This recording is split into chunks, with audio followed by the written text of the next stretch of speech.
Only you can decide what breaks you, curse breaker. Hello, thank you so much for coming to my channel where I talk all things costuming, cosplay, and live events. Today I'm going to talk to you about how I made my Suriel costume from the A Court of Thorns and Roses series by Sarah J. Maas. The Suriel is a mythical creature from the ACOTAR series and is honestly not in the books very much, but the actual storyline of this creature has left such a long impact on me. I have not stopped thinking about it since I read these books, and I've gone back and read them again, and the story of the Suriel is just very impactful to me. So something I've been planning for a while was to go and do a cosplay of the Suriel. So let's dive in. I started by picking out this fabric from Joann's. It's in the witching hour type fabric costuming cosplay area. I've had my eye on it for some time. I like that it has this kind of sheen to it. The thing about the Suriel that is brought up a couple times in the book is that it loves like a fancy new cape. So it holds on to things that were once nice until something else comes along that is nicer and can replace it.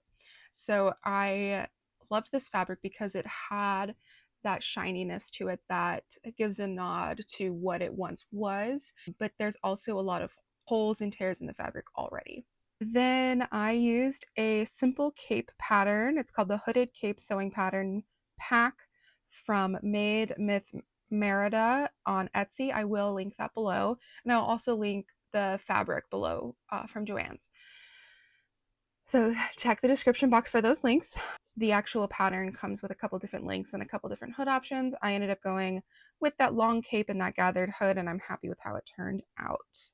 Okay, so I am here cutting out my pattern that I'm going to use for the cape, and I saw this hack on Instagram or TikTok last night. I don't remember which one, but it is already saving me so much time. But basically, in the old days when I purchased a pattern online, like a PDF pattern, I would like go through and cut off all the edges of all the pattern pieces.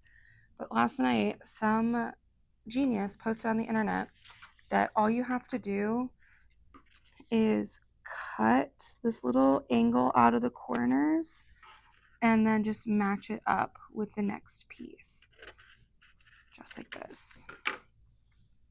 So it's saving me a lot of time, especially since I have like some issues with carpal tunnel in the past. It's easier on my hands, and then I just line it up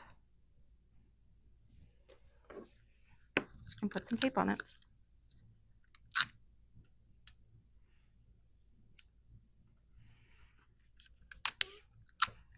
So I'm using less, like I'm cutting less, and it's also like, it's just faster, I think. So I put together my pattern, cut my pattern out, and cut my fabric out all in about 3 hours, which is honestly pretty good for me, at least, for that huge amount of pattern that I just cut out. So I'm pretty excited. The sewing is going to go quick, and then I am going to start distressing and doing some fun stuff with that fabric.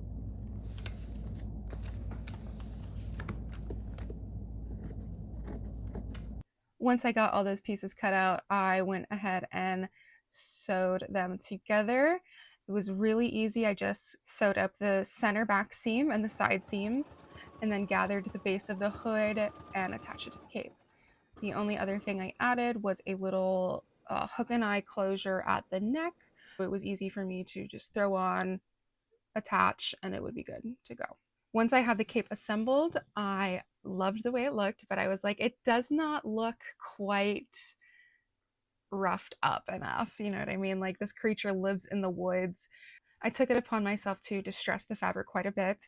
What I ended up doing was spray painting a lot of the fabric with black spray paint and a dark brown spray paint to dull the shininess of that fabric. I still allowed some of it to kind of seep through, but I really wanted to kind of dirty it up and show where specifically along the bottom of the cape and along the front edges of the cape, so you can see where it has been touched a lot.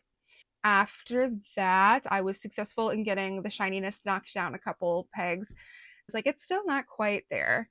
So what I ended up doing was I ended up digging up some dirt and putting a little bit of water in a bucket, and literally just having this actual mud and dunking the bottom of the cape into that bucket and allowing it to soak up a little bit and then letting it dry. And it wasn't giving me quite enough dirt and grunge that I was looking for. So what I ended up doing was putting my hand in that bucket of mud and just kind of dripping it across the fabric, all the way around. And I'm very happy with how it turned out. It does look really gross, but it also looks like this creature lives in the woods, which is the end goal.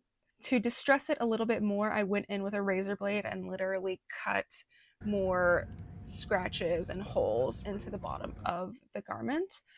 And that was very successful because as I was walking around wearing it for the photo shoot, branches and such were catching in the bottom of it, like you would see if you were wearing a cape constantly while walking around in the woods. So I'm really happy. I feel like the look is pretty accurate. And of course, all of this is just my interpretation of this character. Of course, I'm sure some other people, when reading it, thought something else, but this is what I saw and what I created. For the rest of the look, I had these sharp finger extenders, I guess you could say, that I found on Amazon. I will also link those below with an affiliate link. Those were super fun and it gave a lot of attitude and creepiness towards the final project. And then I used some whiteout contacts that also really enhanced the creepiness of it. And I used a lot of theatrical stage makeup for the final look as well. I ended up looking at some research images, and the final look I created was somewhere between a skeletal makeup look and like an old age look. And then obviously everything was in grayscale. So I think for a creature that obviously is not real, I just kind of took it upon myself to figure that out. And I think it worked pretty well. I'm not going to go into super amount of detail here because I have used similar techniques on my Raven cosplay video. So if you are interested in how I go about creating that kind of look with that kind of makeup, go ahead and check out my Raven cosplay video. I'll link that below as well. And then because I kind of grayed out my features on my face, I went ahead and did the same to my hands. So I put some of that black stage makeup on my hands. Underneath the hood of the cape, I also had a balaclava on to hide all of my hair away from my face. And that was very successful, and I didn't have to worry about my hair peeking through at all. And over top of the balaclava, I had a black scarf to help conceal the balaclava and also create another like layered look around my face. Now, I will say this is kind of step one for this costume. I'm going to go back and do even more. Specifically, I'm looking at options for the outfit I'm wearing underneath the cape. For the video and photo that I took this time, I was really focusing on the cape and not as much on what I was wearing underneath it, but I am still going to develop an underlayer for that. I also paired this look with my black Ren Fair boots I typically wear when I go to the Ren Fair, and lucky for me, they were already all dirtied up and covered in dust and mud, so they fit right into the whole look. So here is my final look.